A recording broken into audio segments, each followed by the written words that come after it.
Entendes o que estás lendo? O podcast que te leva através das páginas da Bíblia. Livro por livro.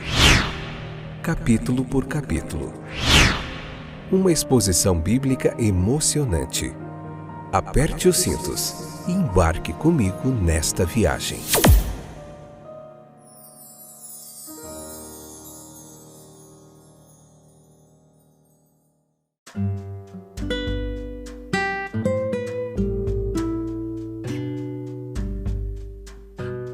Olá, estou de volta. Eu sou o Fábio e esse é mais o último episódio da terceira temporada. Nem acredito, gente do céu. Como foi trabalhoso isso aqui. O livro de Êxodo é bem grande, né? Hoje é o capítulo 40, episódio número 263 e o último episódio da terceira temporada. Próximo já vai ser a quarta temporada, Introdução ao Evangelho de Lucas. Como vai vocês? Que bom que vocês chegaram comigo até aqui.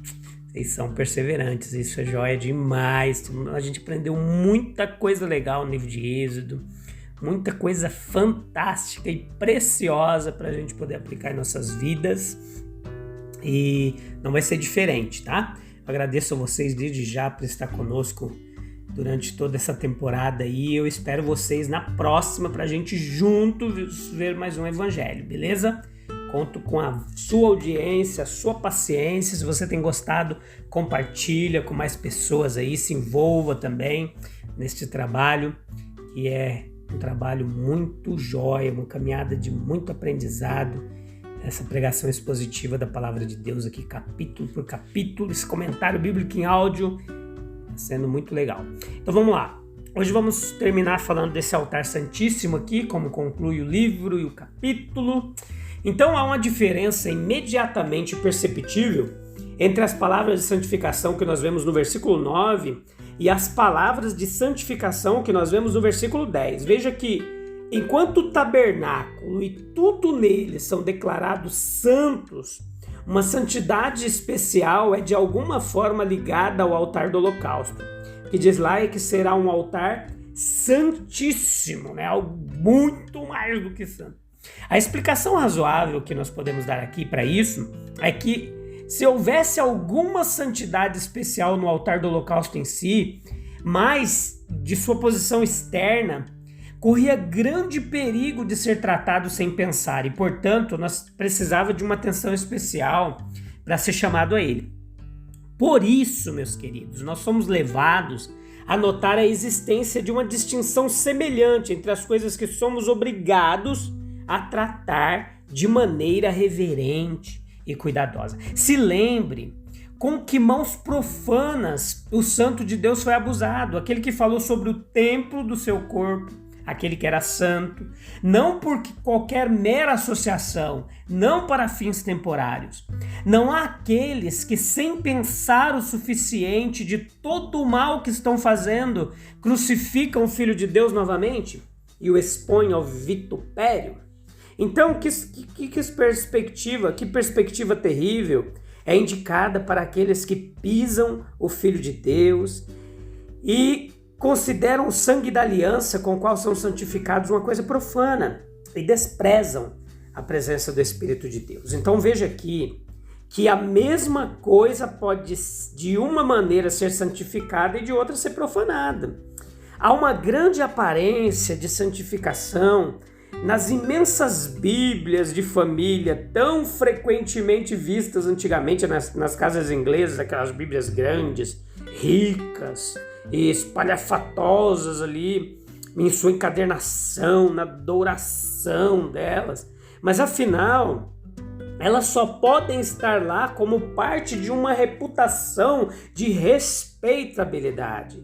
A verdadeira santificação, ela é adquirida no livro cheio de orelhas e bem gasto, talvez mal impresso, em papel comum, ou com aquela aparência indefinível sobre ele que fala de uso constante.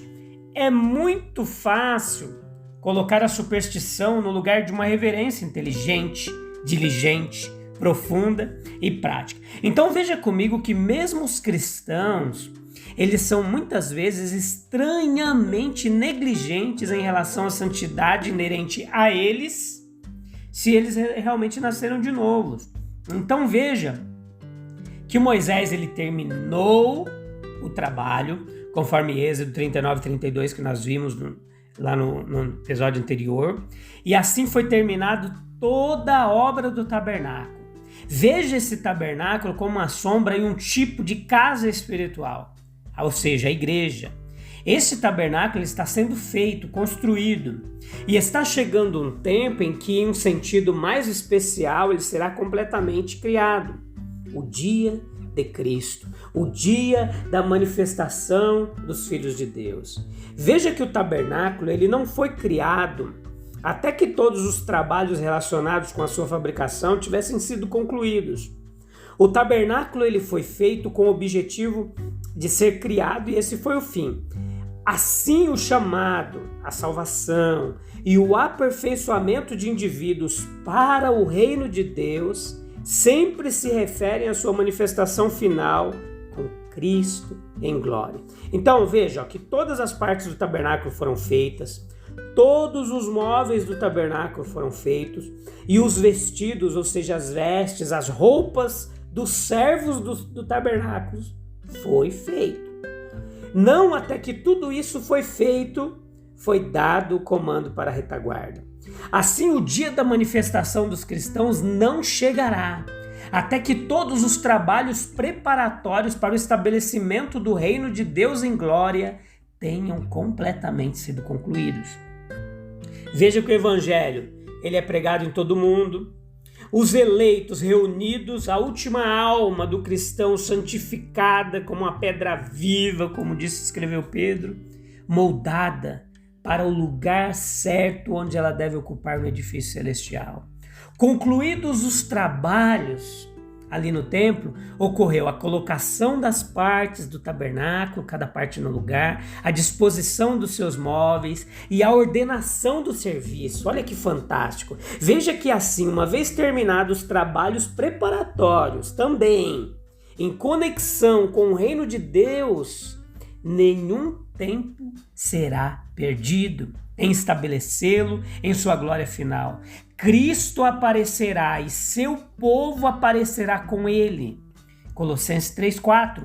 Ele e eles serão glorificados juntamente com ele. Então veja que a criação do tabernáculo ela foi a colocação dele em glória visível diante dos olhos dos israelitas. Assim Cristo virá a ser glorificado em seus santos e admirado em todos os que creem nele. A criação do tabernáculo aqui no Êxodo, ela completou a preparação dele como um santuário para a manifestação da presença de Jeová e aonde seriam oferecidos sacrifícios. O mesmo será verdade para a glorificação da igreja. O tabernáculo ele foi feito pelo povo, foi criado por Moisés. Veja que Cristo também nos admite como colaboradores de si mesmo nos trabalhos da sua igreja. Estes são realizados pela agência humana, pelo serviço humano. Só ele tem a ver com a glorificação da sua igreja. Deus ele tem um local certo. Veja que o local de moradia foi estabelecido de acordo com seus mandamentos. Então a nuvem, etc. ali, Moisés não podia entrar, etc. Foi reivindicado como seu e tomado de posse pelo Senhor. A alma que vem pelo caminho de Deus, ela será cheia da glória de Deus. A igreja que honra a Deus, ele a exaltará também. A plena glória da igreja aperfeiçoada, a noiva de Cristo. Quando a nuvem foi levantada, eles seguiram em frente. Quando ela descansava, eles descansavam. Ele, Cristo, é nosso guia nessa jornada. A presença de Deus é a direção para nós estarmos no caminho certo. Então, na providência ali de Deus, nós devemos ter certeza de que o seguimos. De nada adianta escolher nosso próprio caminho e depois pedir a Deus que esteja conosco. Devemos seguir a sua liderança e não ele a nossa.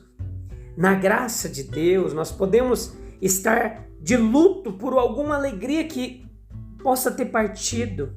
Pode não haver mais o frescor e o poder que antes sentíamos na ministração da palavra ou na oração. Podemos estar dormindo ou vagando, perdido. Não temos nos esforçado para superar nossos pecados, nossas fraquezas e chegar à luz mais plena. Veja que ali a nuvem se levantou e seguiu em frente. E devemos segui-la. Essa é uma coisa que devemos fazer. Então ele é o nosso guia para a paciência. Ele nos ensina a suportar as lutas e vencer, pelo descanso da fé para possuir e crescer. Veja no capítulo 40, versículo 34 e 38, aqui a casa cheia da glória de Deus. O encerramento do livro de Êxodo é digno da grandeza do seu assunto, do seu conteúdo. Ele termina onde a história do mundo começa. Ele termina onde a história do mundo terminará, com a descida da glória de Jeová para habitar com os homens. Apocalipse 23. Nós vimos Israel em cativeiro, nós vimos a sua redenção, nós o vimos seguindo pelo deserto, nós ouvimos os trovões da lei no Sinai, eles foram testemunhas da aliança da nação com Deus, viram a apostasia vergonhosa, traçaram os passos de sua reconciliação, ouviram as instruções dadas para a construção deste tabernáculo, viram o próprio tabernáculo e nós vemos agora o símbolo da presença gloriosa de Jeová no meio do povo que ele de muitas maneiras tornou seu. Que maravilhosa sucessão de assuntos nós tivemos diante de nós no decorrer de nossa revisão aqui. A angústia intolerável do Israel oprimido, o nascimento do libertador, a providência singular de sua juventude, a sua grande escolha, a chamada em Midian, a revelação do nome, o retorno ao Egito, as primeiras falhas, a longa e trágica disputa com Faraó, o endurecimento do coração de Faraó, o êxodo, o Mar Vermelho, os milagres do deserto, a lei, o pacto, os padrões mostrados a Moisés no monte, o pecado do bezerro, a grande intercessão, o nome da misericórdia, a preparação do santuário. O que resta? Resta para completar a série apenas esta cena final da entrada da glória de Jeová na casa preparada para a sua habitação. E essa foi a verdadeira consagração do santuário e a verdadeira consagração da nação. Uma nuvem cobriu a tenda da congregação e a glória do Senhor, ela encheu o tabernáculo. Houve um privilégio ali gigantesco. O enchimento do tabernáculo com a glória era o símbolo de Jeová fazendo a sua morada nele e assim em Israel. Então Moisés ele nem podia entrar na tenda da congregação. E assim nós somos lembrados de que em meio a todas essas circunstâncias gloriosas, o que é perfeito ainda não chegou, porque ali ainda era lei e não evangelho, um edifício material, não uma casa espiritual, era terra, não céu, foi uma glória. Foi grande demais para o homem ver. Mesmo Moisés, que tinha visto tanto da glória divina, não foi capaz de olhar para ela. Foi grande demais para tal edifício, uma mera estrutura material não podia conter. O homem anseia por uma comunhão mais próxima. Uma glória tão grande, ela precisa de uma casa melhor para contê-la. Uma espiritual. Então essa glória, ela não será mais acessível. Essa glória não será mais inacessível para nós. Nós seremos capazes de suportar a visão. Os seus servos o verão e verão a sua face. Isso, porém, será somente quando as condições terrenas elas forem trocadas pelas condições celestiais. Esse corruptível, ele deve revestir-se de incorruptibilidade.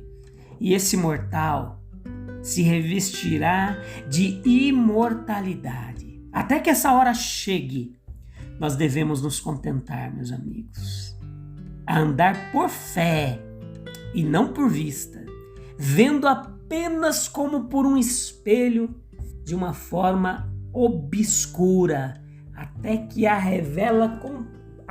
completa revelação da glória de Deus se manifeste. Quero estar lá.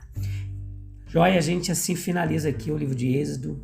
Muito grato pela sua companhia, muito grato a Deus. A minha oração de agradecimento para Ele nos dar ânimo, força e coragem. Eu conto com as suas orações para que a gente continue também no livro de Lucas e nos outros livros da Bíblia, como nós pretendemos assim, esse projeto aí. Se Deus quiser, vai dar tudo certo. Te encontro lá, na introdução do livro de Lucas, na 4ª temporada. Um abraço, fique com Deus, até breve, tchau, tchau.